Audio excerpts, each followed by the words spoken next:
Hello students, आप सबका हमारे चैनल पर स्वागत है। आप सब अपने क्लास के साथ साथ कंपटीशन की भी तैयारी कर रहे होंगे। हमें पूर्ण विश्वास है कि आप लोग सफल होंगे और बड़ी मेहनत से आप लोग अपने टाइम को पास कर रहे होंगे। मैथ, रीजनिंग, जीके, जीएस के साथ साथ थोड़ा सा ये करंट अफेयर्स पर भी ध्यान देना बहुत ही आवश्यक है। करंट अफेयर्स मीन्स क्या? इसका मतलब है कि जो भी आप एग्ज़ाम दे रहे हैं उसके 4-5 महीने पहले से तक का जो न्यूज़ है करंट में, इंटरनेशनल, नेशनल, जो भी मुख्य मुख्य न्यूज़ है, खबर है, उसको आप लोग जानकारी लेते रहें ताकि उससे संबंधित जो भी क्वेश्चन आए वो आप सॉल्व कर सकें। यहाँ पर कुछ क्वेश्चंस है इस पीडीएफ फाइल में, आप देखेंगे कि वो इस समय का, यानी यहाँ पर डेट भी दिया हुआ है 7 फरवरी, यानी 7 फरवरी का ये न्यूज़ है। और ये न्यूज़ आपको कब तक काम आएगा? 4-5 महीने तक जो भी एग्ज़ाम होगा उसमें आएगा। इस तरह से आपको आपके सामने सैंपल रखे हैं हम, आप खुद इस तरह के न्यूज़ आप देखें और उसको समझने का प्रयास करें कि इससे क्या क्या क्वेश्चन पूछा जा सकता है। और कई वेबसाइट ऐसे हैं जो इस तरह के क्वेश्चन प्रिपेयर करके एक सेट बना करके स्टूडेंट के सामने रखा जाता है ताकि आप अपने को इवैल्यूएट कर सकें। जैसे कि यहाँ पर फर्स्ट क्वेश्चन है कि अमेरिका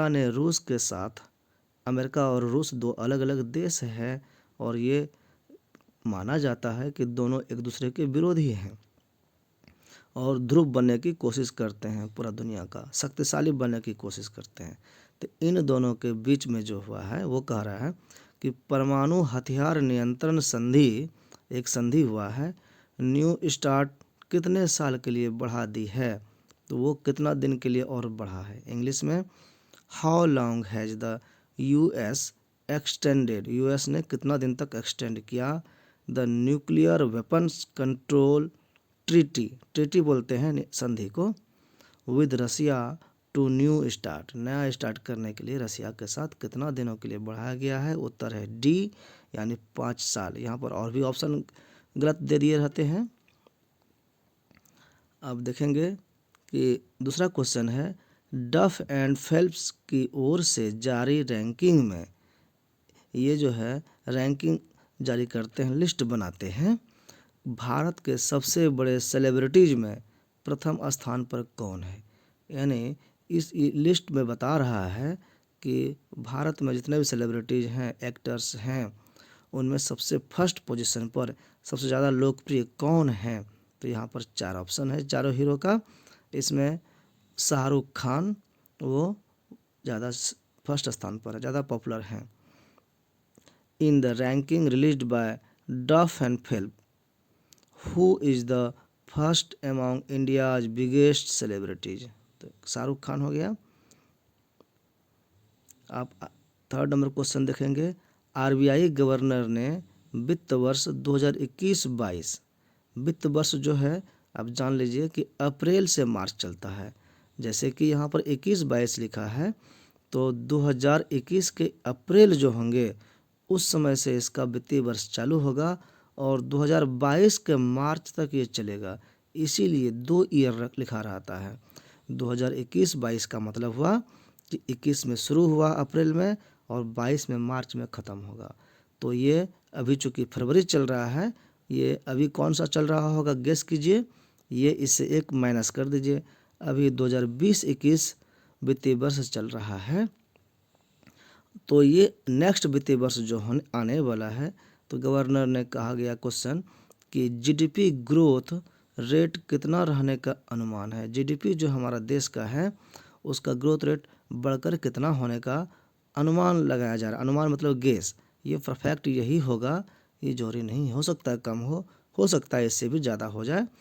तो यहाँ पर what has the RBI governor projected, project किया गया कि to be for F Y है financial year 2021-22 GDP growth rate growth rate क्या होगा, तो आप देखेंगे कि आंसर जो है यहाँ पर 10.5% है, यही आंसर है और इससे कम ही रहा है। अभी कोरोना काल में थोड़ा सा और डाउन हो गया।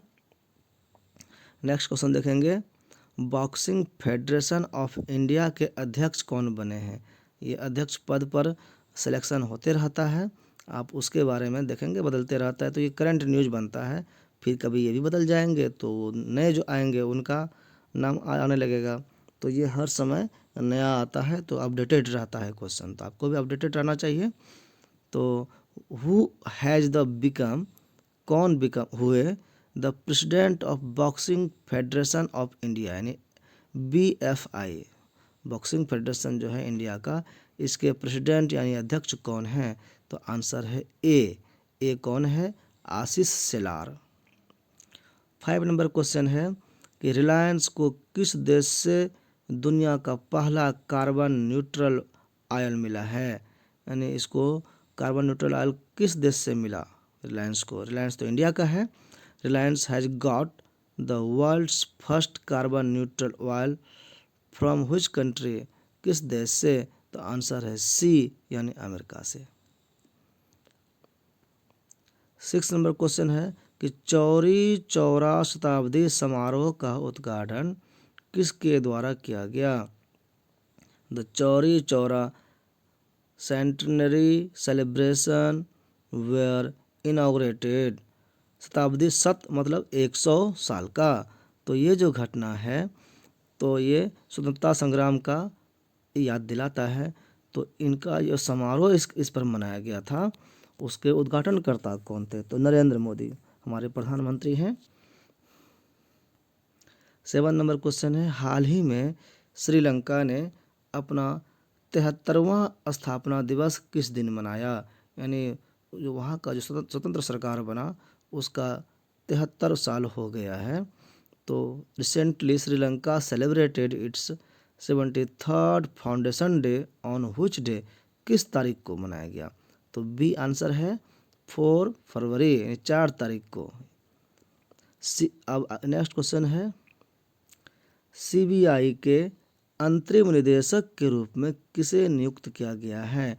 Who has been appointed as the interim director of CBI। CBI जो जांच प्रणाली को हैंडल करते हैं, किसी भी तरह के क्रिमिनल्स रिकॉर्ड को वो चेक करते हैं, तो इसके अभी कौन निदेशक है, नहीं कौन हेड है ये कहा जाए, तो वो है प्रवीण सिन्हा। 9 नंबर क्वेश्चन है, हाल ही में किसे वित्तीय वर्ष 2019-20 के लिए राष्ट्रीय पुरस्कार प्रदान किया गया है, किनको दिया गया। Who has recently been awarded, किनको अवार्ड मिला है, the national award for the financial year 2019-20 session के लिए किनको पुरस्कार मिला है, तो आंसर है बी यानी भेल को मिला है। भेल जो है BHEL, इसका भारत हैवी इलेक्ट्रिकल लिमिटेड होता है शायद।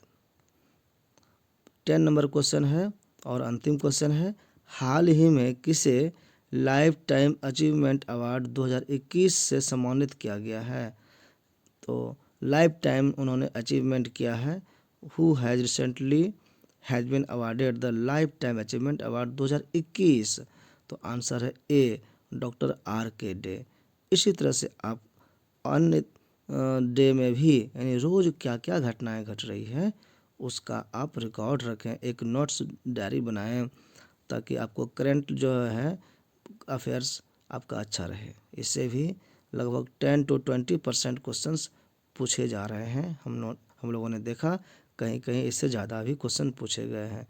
विद्यार्थी लोग जो है वो पारंपरिक रूप से GS को पढ़ लेते हैं, हिस्ट्री पढ़ कर बैठे रहते हैं रट करके, लुसेंट पढ़ करके, तो सिर्फ उससे अब एग्ज़ाम नहीं निकलना है। आपको हिस्ट्री के साथ साथ ज्योग्राफी, पॉलिटिकल और आपको अन्य साइंस सब्जेक्ट को भी थोड़ा थोड़ा देखना होगा। आपको ओवरऑल हर सब्जेक्ट में ऑलराउंडर बनना पड़ेगा। ऐसा समझ लीजिए कि थोड़ा थोड़ा जनरल आइडिया जो है, कॉमन आइडिया, वो आपको होने ही चाहिए।